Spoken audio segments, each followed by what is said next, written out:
Chicken gravy டேஸ்ட்டில் soya veg gravy எப்படி செய்கிறதுன்னு பார்த்துடலாங்க. இது சாதத்து கூட வச்சு சாப்பிடும்போது டேஸ்ட் அட்டகாசமாக இருக்கும். நீங்கள் ட்ரை பண்ணி பாருங்கள். ஒரு கடாயில் 4 ஸ்பூன் எண்ணெய் சேர்த்துக்கலாங்க. எண்ணெய் சூடானதும் 1 ஸ்பூன் கடுகு சேர்த்துக்கலாங்க. கடுகு பொரிஞ்சோனையும் 1 ஸ்பூன் கடலப்பருப்பு, 1 ஸ்பூன் உளுத்தம்பருப்பு இதில் சேர்த்துக்கலாங்க. நல்லா கோல்டன் ப்ரௌன் வந்ததுக்கப்புறம் 3 பெரிய வெங்காயத்தை கட் பண்ணி இதில் சேர்த்துக்கலாங்க. ஒரு கொத்து கருவேப்பிலையை இதில் சேர்த்துக்கலாங்க. நல்லா கோல்டன் ப்ரௌன் ஆகிற வரைக்கும் நல்லா வதக்கி விட்டுக்கலாங்க.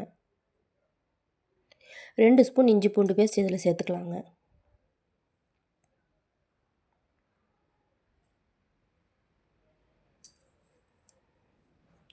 இஞ்சி பூண்டு பேஸ்ட் பச்சை வாசனை போகிற வரைக்கும் நல்லா வதக்கி விட்டுக்கலாங்க. 3 தக்காளி பழத்தை பொடியாக கட் பண்ணி இதில் சேர்த்துக்கலாங்க.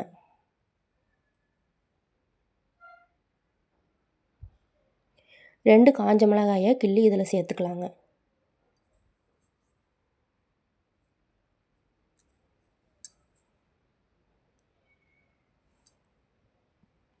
கிரேவிக்கு தேவையான அளவு உப்பு இதில் சேர்த்துக்கலாங்க. நல்லா குழைய வெந்து வரணுங்க. நல்லா வதக்கி விட்டுக்கிட்டே இருக்கலாங்க. 2 ஸ்பூன் தனி மிளகாத்தூள் சேர்த்துக்கலாங்க. 2 ஸ்பூன் சிக்கன் மசாலாத்தூள் இதில் சேர்த்துக்கலாங்க. மசாலாத்தூள் போட்டதுக்கப்புறம் நல்லா ஆயில்லையே ஃப்ரை பண்ணி விடணுங்க. இப்போது 1/4 கிலோ அளவு சோயா எடுத்துருக்குறாங்க. சுடுதண்ணியில் போட்டு ஊற வச்சு தனியாக எடுத்து வச்சுருக்காங்க. அதை இதில் சேர்த்துக்கலாங்க. இப்போ சோயா கிரேவிக்கு தேவையான அளவு தண்ணி சேர்த்துக்கலாங்க.